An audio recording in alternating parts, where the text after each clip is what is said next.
Hello friends, welcome to doctor Ali. इस video में मैं आपके क्वेश्चंस के आंसर दूंगा जो क्वेश्चंस आपने कमेंट करके पूछे हैं। तो वीडियो स्टार्ट करने से पहले बता दूं, मैंने नीट 2024 दिया था, यानी इसी साल मैंने नीट दिया था, जिसमें मेरा एक्सपेक्टेड स्कोर 700 आ रहा है। तो विदाउट वेस्टिंग टाइम वीडियो को स्टार्ट क्वेश्चन लेते हैं, जो कि चाया वर्मा ने पूछा है, how many hour you study भाई। तो ये मेरा टाइम जो है, पढ़ाई का टाइम मेरा वेरी करा है टाइम टू टाइम। तो जैसे कि मैं आपको बता दूं कि मैंने जो है ये मेरा थर्ड अटैम्प्ट था, तो मैंने 7 से 8 महीने पहले अपनी तैयारी स्टार्ट करी थी। इनिशियली मैं 6 से 7 घंटे पढ़ा करता था, और 4-5 महीने जब रह गए थे नीट के तो मेरा टाइम बढ़ गया था, वही 7 से 8 या 9 घंटे भी हो जाता था। और जब 1 से 2 महीने बचे तो मैं टाइम नहीं देखता था, मैं क्या करा करता था, टास्क रखा करता था कि ये मुझे आज कंप्लीट करना है, और वो जब तक कंप्लीट नहीं हुआ करता था मैं लगा रहता था। तो दूसरा क्वेश्चन लेते हैं, विच कॉलेज। तो मैं JNMC मेडिकल कॉलेज लूँगा, जवाहरलाल नेहरू मेडिकल कॉलेज, जो कि अलीगढ़ में है, अलीगढ़ मुस्लिम यूनिवर्सिटी में। ये संस्कृति कदम ने पूछा है, सेकंड अटैम्प्ट में मेजर ड्रॉबैक क्या था। तो सेकंड अटैम्प्ट में कई ड्रॉबैक थे मेरे, उसमें से कुछ मेजर ड्रॉबैक मैं आपको बताता हूँ। जैसे कि एक ड्रॉबैक ये था कि मैंने NCERT केमिस्ट्री की NCERT नहीं पढ़ी थी। बायो की NCERT तो पढ़ी थी, लेकिन केमिस्ट्री की, ऑर्गेनिक और फिज़िकल की NCERT मैंने नहीं पढ़ी थी। तो ये मेरा एक मेजर ड्रॉबैक मानता हूँ मैं, क्योंकि इस टाइम क्या होता है, नीट में जो है पूरा पेपर NCERT बेस्ड है, तो NCERT तो मस्ट है। मेनली बायो और केमिस्ट्री की, केमिस्ट्री में तीनों, फिज़िकल, ऑर्गेनिक और इनऑर्गेनिक, तीनों की NCERT मस्ट है।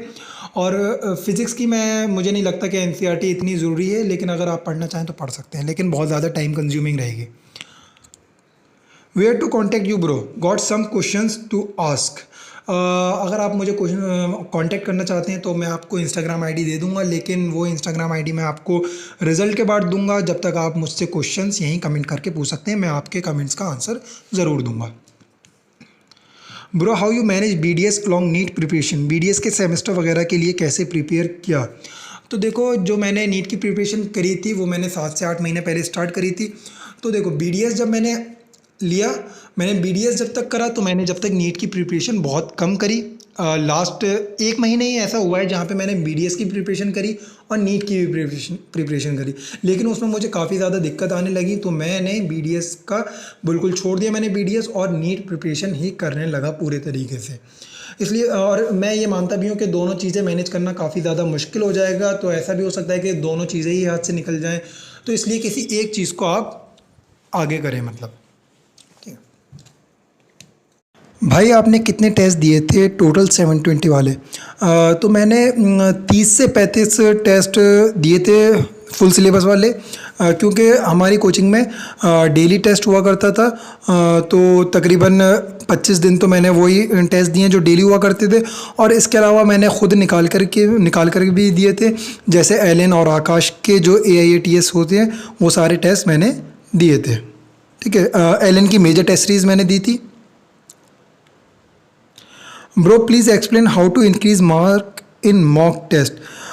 तो देखो, मॉक टेस्ट में मार्क्स कैसे बढ़ाने हैं। पहली बात तो ये है कि आपको ये कोई टारगेट सेट नहीं करना कि इस टेस्ट में तो मुझे 650 पार कर ही लेने हैं, 670 पार कर ही लेने हैं। तो ऐसा कोई टारगेट सेट नहीं करना। आपको क्या करना है, जितनी आपने प्रिपरेशन करी है, बस उस प्रिपरेशन के हिसाब से आपके मार्क्स आने चाहिए, ये सोचकर जाना है। अगर आपने प्रिपरेशन करी है 650 की, तो 650 तो आने चाहिए, फिर सिली मिस्टेक नहीं होनी चाहिए। अगर सिली मिस्टेक हो रही है तो उस पर काम करें आप, सिली मिस्टेक कम हो। और अगर आपने प्रिपरेशन ही नहीं करी तो भाई मार्क्स कम आएंगे ही। और दूसरी बात, ऐसा नहीं कि पिछली बार अगर 600 मार्क्स आए तो आप ये सोचें कि इस बार 600 से ज़्यादा हैं। भाई, ऐसा भी हो सकता है कि टेस्ट पेपर पिछली बार इजी आया हो, इस बार हार्ड आ जाए, या इस बार इजी आ जाए, पिछली बार हार्ड आया था, तो कुछ भी हो सकता है। ऐसा कोई टारगेट सेट नहीं करना कि पिछली बार से ज़्यादा ही आने, बस अपना बेस्ट देना है। और दूसरी बात कि मार्क्स कैसे इंक्रीज़ होंगे, मेनली अगर आप NCERT को रट लें, बिल्कुल NCERT टिप्स पर हो, तो मार्क्स बिल्कुल इंक्रीज़ होंगे, क्योंकि पूरा पेपर NCERT से ही आता है। मैंने एक वीडियो अपलोड करी है कि NCERT किस तरीके से पढ़ें, आप 360 आउट ऑफ 360 स्कोर कैसे कर सकते हैं बायो में, और 180 आउट ऑफ 180 स्कोर कैसे कर सकते हैं केमिस्ट्री में, क्योंकि मेरे भी बायो और केमिस्ट्री में फुल आ रहे हैं। तो इसलिए मैंने एक वीडियो, कंप्लीट वीडियो आपको बताई है कि मैंने क्या क्या स्ट्रेटेजीज़ अपनाई थी 360 आउट ऑफ 360 और 180 आउट ऑफ 180 करने के लिए। ठीक है ब्रो, एक वीडियो बनाओ नीट के लिए, कैसे प्रिपरेशन करें, कौन से बुक्स या स्ट्रेटेजी होनी चाहिए। मैं भी 12th में हूँ, नेक्स्ट ईयर नहीं दूंगा, उसके नेक्स्ट ईयर दूंगा एग्ज़ाम, कैसे स्टार्ट करूँ प्रिपरेशन। देखो पहली बात तो मैं आपसे ये कहूँ कि आप जो ये कह रहे हो कि नेक्स्ट ईयर नहीं दूंगा, उसके अगले नेक्स्ट ईयर दूंगा, तो ये थोड़ा सही नहीं है।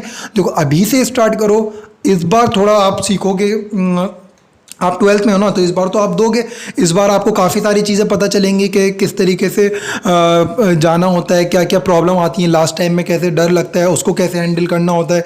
अगर आपने इस बार एग्ज़ाम नहीं दिया तो आप इन सारी चीज़ों को तो हैंडल कर ही नहीं पाओगे, सीधा ही आपने एक साल अपना बर्बाद कर दिया। और दूसरी बात, किस तरीके मैं एक वीडियो अपलोड कर दूँगा पूरी, उसमें बताऊँगा कि किस तरीके से प्रिपरेशन मैंने करी थी।